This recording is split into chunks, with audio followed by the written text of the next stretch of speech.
पेट बिगड़ गया उनका, शौचालय दूर था, शौच की हालत लगी, शौचालय जाना था, शौचालय तक पहुंच नहीं पाए, रास्ते पर ही गंदगी करते चले गए। संत समाज विद्वान था, गुरुदेव जी देखे और उस गंदगी को उसी प्रकार से बड़े प्यार से, बड़ी प्रसन्नता से साफ किए जैसे माँ अपने बेटे की टट्टी को साफ करती है।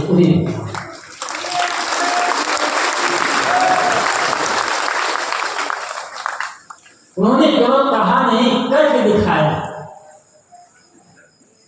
यही उनकी महानता थी। हम नहीं कर पाएंगे, एक हिसाब हो गई उन्होंने, यदि करना भी पड़े तो।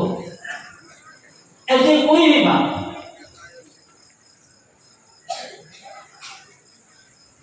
श्री विमल साहब जी गुरुदेव जी के बड़े गुरु भाई, उस तालीम का शरीर छूटा है, यहाँ रहते थे, उनकी बड़ी कृपा रही है हम लोगों पर। ये बताते थे कि जब भोजन बनाया जाता था तो भोजन तो बर्तन से बनाया जाएगा ना। अब कहाँ वो देहात में, कहाँ गैस का, आज से 50 साल 60 साल पहले कहाँ गैस चूल्हा, वो तो कहीं शहर में कहीं मिलता, लकड़ी कंडा पर भोजन बनाया जाता था। कोई बड़े बड़े बर्तन, तो धुआं। तो जब भोजन बनाया जाता था, भोजन होता था, तो गुरुदेव जी सबसे बड़े बर्तन को उठाते थे मांझने के लिए।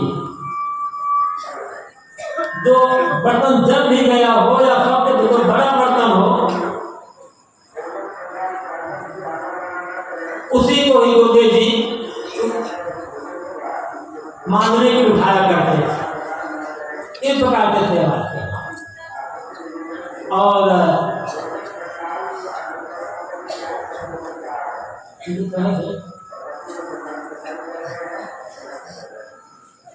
सबसे बड़े बर्तन उठाते थे मांझने के लिए। और हम क्या सोचते हैं, देर तक खाते रहते हैं ताकि सब लोग बर्तन उठा ले, तो अंतिम हमारे पास एक चम्मच बचे मांझने के लिए। कहाँ समझ पाए उनको। तो सेवा और सेवा के पश्चात आपका आता है सत्संग और स्वाध्याय।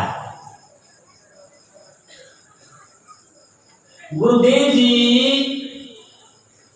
जानते हैं सब लोग, मात्र 6 महीना विद्यालय गए, 6 महीना पढ़ाई उनकी, स्कूली पढ़ाई। पहली कक्षा में 2-3 महीना, दूसरी कक्षा में 2-3 महीना, पैसा तो दिए नहीं। अभी सवाल करते हैं कि जो बच्चा मात्र 6 महीना पढ़ने गया हो, उसकी कितनी अकल होगी? ये जानना चाहते तो देखना पड़ेगा गुरुदेव जी के जीवन को, कैसे इतना हुआ, इतनी बड़ी बड़ी पुस्तकें उन्होंने कैसे लिखी, और कहाँ के उदाहरण देकर, कहाँ से उदाहरण लाकर उन्होंने कैसे लिखा, और बड़े बड़े गंभीर विषयों पर लिखा उन्होंने कैसे। स्वाध्याय के फल, स्वाध्याय, उनका स्वाध्याय निरंतर उनका स्वाध्याय चलता रहता था। और स्वाध्याय के बल पर उन्होंने इतना ज्ञान अर्जित कर लिया, इतनी विद्वता अर्जित कर लिए कि बड़े बड़े डिग्री धारक भी उतना ज्ञान विद्वता अर्जित नहीं कर पाते हैं। और इस स्वाध्याय के बल पर उन्होंने हम लोगों के लिए समाज सेवा के लिए 100 से अधिक पुस्तकें लिखकर चले गए। और जब तक वो पुस्तकें रहेगी, उनका प्रकाशन होता रहेगा, और नहीं भी होता रहेगा, तब जब तक उन्हें एक भी पुस्तक रहेगी, वो पुस्तक गुरुदेव जी की कीर्ति गाथा का वर्णन करती है। कहीं कहीं कोई जा सकता है। स्वाध्याय उन्होंने जीवन में अपनाया। और फिर साधना, साधना किसको कहना ही, उन्होंने अपने आप पूरा का पूरा साथ लिया, पूरा का पूरा साथ लिया। साधु मार्ग में आने के कुछ वर्ष के भीतर समाज में एक प्रतिष्ठित हो गए। समाज के लोग उनको श्रेय और आदर देने लग गए थे। प्रतिभा, लेकिन गुरुदेव जी ने, जैसे मैंने सुबह कहा था, कभी भी आगे और ऊंचे बैठने का प्रयास नहीं किया। इस अपने को सदैव सबसे पीछे और नीचे रखना चाहे, लेकिन उनकी योग्यता, उनकी प्रतिभा अपने आप उन्हें आगे बढ़ाती रही। बहुत प्रतिष्ठित हो जाने पर, बड़ी बड़ी सभा में जाने के बाद भी कभी उनके मन में नहीं हुआ कि मैं आगे बैठूं। पीछे बैठे चेष्टा करते रहे और लोग उनको खींच खींच करके आगे लाने का प्रयास करते रहे। और हम चाहते क्या है, हम कहीं भी जाएं तो हम लोग, तो लोग हमें आगे बैठा और ऊंचे बैठा, तब ऊंचे जगह। क्यों ऐसा होता है? साधना की कमजोरी, त्याग की कमजोरी। हमने साधना और त्याग का महत्व नहीं समझा, हमने ऊंचा बैठने का महत्व समझा, सामने बैठने का महत्व समझा। और जो सामने बैठने का महत्व समझेगा तो ये समझेगा, मैं जब सामने बैठूंगा और ऊंची जगह पर बैठूंगा तब मैं बड़ा माना जाऊंगा। वो जीवन में कभी बड़ा नहीं हो सकता। बड़ा वह होता है जो सम्मान की, प्रसिद्धि की भूख को छोड़ देता है। साधना का अर्थ ही होता है सम्मान, प्रसिद्धि, प्रतिष्ठा, गद्दी महंती की भूख मिट जाना, सोना नहीं, मिट जाना। समाज आगे बढ़ाता है, समाज प्रतिष्ठा देता है, तो ये समाज की विशेषता है। समाज को लगता है कुछ मिल रहा है हमको तो मिलेगा, ठीक है, समाज को प्रतिष्ठा देता है, आगे बढ़ाता है। लेकिन हमारे मन में यह भाव नहीं होना चाहिए कि हम बड़े हैं, हम श्रेष्ठ हैं, इसलिए हमें आगे बैठाया जाए। यदि ये भाव आया, मतलब साधना भी बहुत ही कमजोर है, बहुत ही कमजोर है।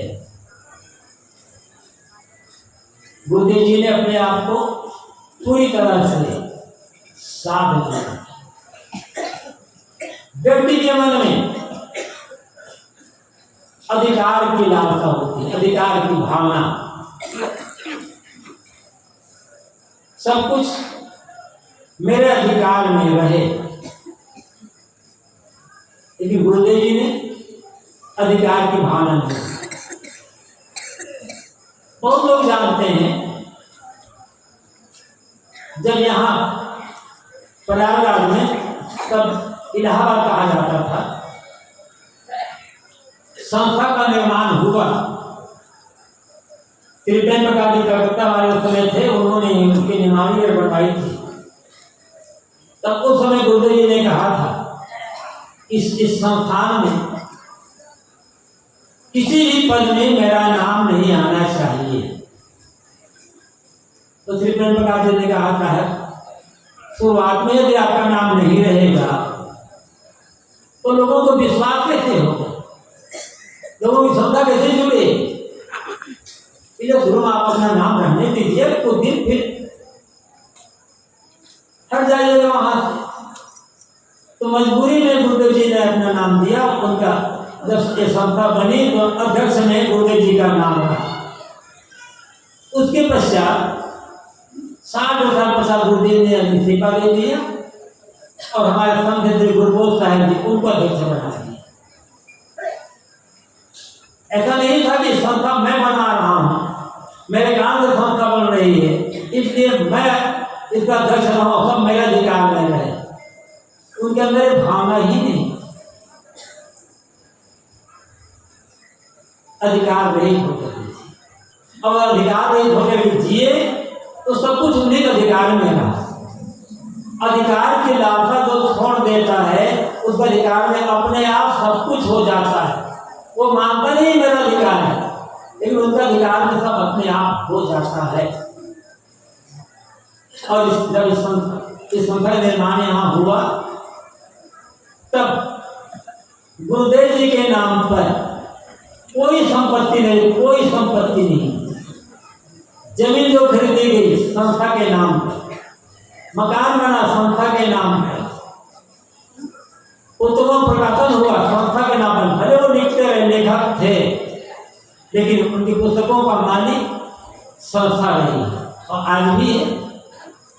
एक साइकिल भी खरीदना होगा तो संस्था के नाम पर,